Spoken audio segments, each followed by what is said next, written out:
Let's go drive the Datsun 620 and I'll tell you all about it.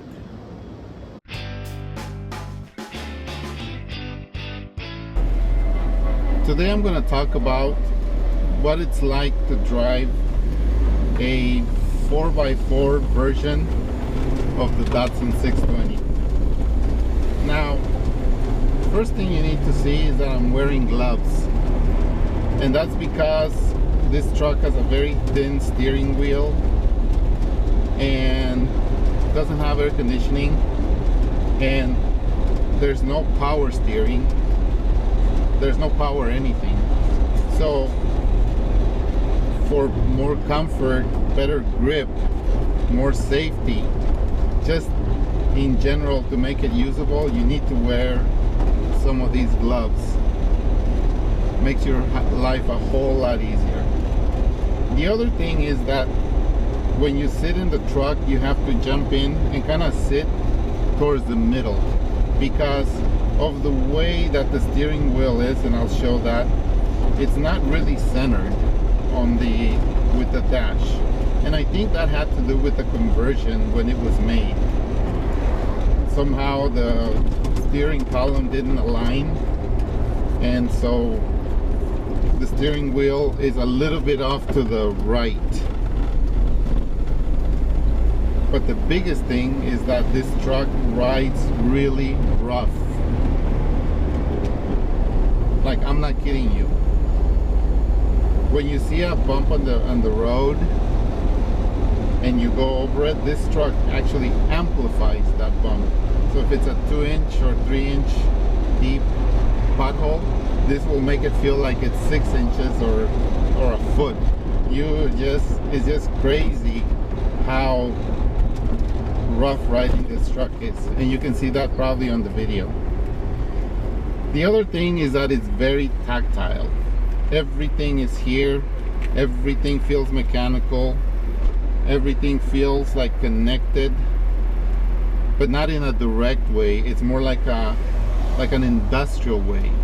If you've ever driven a tractor, you'll know what I'm talking about, where everything's connected, but the tractor, or in this case the truck, moves slowly.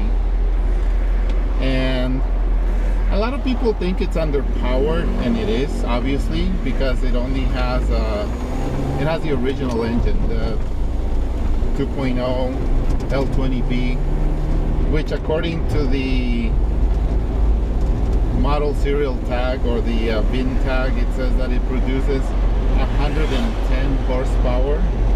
That's wishful thinking. Other places have it at 95 horsepower. I don't really know, but it has pretty good torque. So you really don't feel like you're underpowered when you're driving around the city. On the highway, it's a little more difficult to stay on at speed, but that's because of two reasons. One is that speeds now are so much greater. Everyone does 70 miles an hour. You don't even feel it in a modern car. In this truck you do feel it, but it has to do more with the suspension, basically the drivetrain, and how whiny it is, noisy, and it just feels like an adventure when you're going that fast. It feels like you're taking your life in your own hands. I had a friend who used to say, as part of his greeting, or his goodbye greeting, he would say, drive fast and take chances. That's what it feels like when you drive this car. Drive fast and take chances, even though you're not really driving that fast. Another thing is that this truck has no air conditioning, the ventilation is kind of okay because you've got these vents that you can open, and you've got the windows to roll down, so it is actually that bad. But you can't drive with the windows down pretty much most of the time. You gotta have the windows down, and that's why it's so noisy. Now I have the stereo, but it doesn't work. I think it probably just needs a fuse, but I haven't used it. It's just you're so involved in the drive, in the shifting and the pedals and the steering, that you're not really even thinking about music. The few times that I've driven with music, I just put my ear pods on and just listen to it at a little low volume so I can still hear traffic, which is not hard to do. So that solves that problem. So that's why I don't even miss the stereo. At night, it's a bit dangerous to drive because the instrument panel, the lights are very dim. You can barely see what the gauges are showing, and I think it's probably missing a couple of light bulbs. I have to check on that. But the other thing is the lights, the incandescent lights are really weak compared to a modern LED light from a modern car. So driving at night can be a little bit dangerous. Something happened there, I don't know what.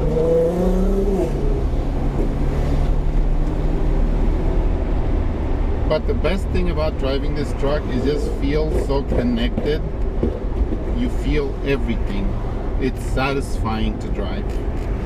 You feel like you're in an implement. Not a sports car, but not so far detached from a sports car. With a sports car, you feel connected to the road. You want to feel every imperfection. You want to feel how the car corners, how the car handles, how it feels the degree of the pavement, how rough it is or how smooth it is. With this truck, it's like you're connected to the vehicle, not so much the road, if that makes any sense. So you feel everything because you're switching gears, you're pushing on the pedals to accelerate, to slow down. You smell the gasoline because it's got a carburetor, so it doesn't burn as efficiently as a new car does. So you smell the gasoline. You smell oil sometimes, even though this car doesn't burn oil. But everything is tactile. You don't feel the road except for the imperfections that turn into big bumps for you as you're driving, to the point that it can be really tiring for any period of time. Parking is a chore because there's no power steering, and in order for the truck to be able to handle the big tires, they put like a lot of turns on it, lock to lock, and so you don't have, so they put a lot of turns lock to lock, so you don't have the directness of a sports car. So you have to turn it a bunch of times to get into a parking spot, and that can be a problem. The other thing is the steering. You basically need both hands. In the old days, they used to teach you to do a hand over hand turn, which ever since the invention of power steering, you don't need to do, especially in the 60s when cars, you could turn them with your pinky or your finger. The steering was so light. Now modern cars have a little more feel, but this truck you have to use both hands to turn it, especially if you're parking. But that's just part of the fun of driving a truck like this, you know? When you step on the brakes, because this truck has front disc brakes, but it also has this big tires on it. So when you step on the brakes, it's almost like a suggestion. Like you're asking for the truck to please stop. No, I shouldn't say that, because it does stop pretty good, but it's not a linear. It's not a linear stop. It's kind of like there's no feel, and then all of a sudden you hit this wall where like everything happens. But it doesn't happen very fast. The best way I can illustrate that is, you know, in the old days they had the wagon wheels, the wooden wheels. You know how they stopped them? They put this brick like up against, like a brake shoe up against the wheel, and that would stop the wheel from turning. That's kind of what it feels like to drive this. So in a way you feel like you're driving an old wagon wheel from the 18th, 19th century. Another good thing about this truck is you have a commanding view of the road. You're higher than everyone else, even SUVs. There's a Toyota truck next to me, a four-wheel drive, and I'm taller than he is.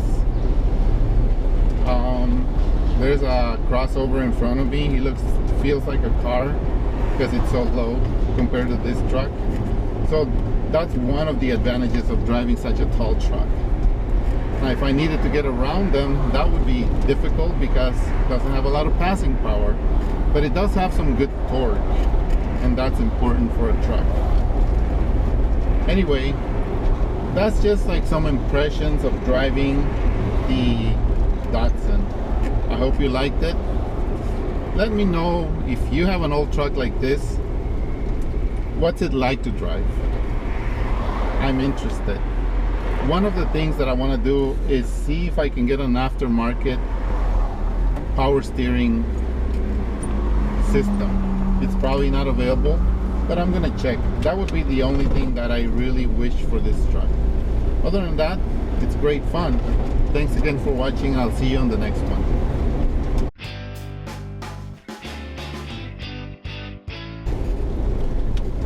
I want to say that I want to apologize for the sound.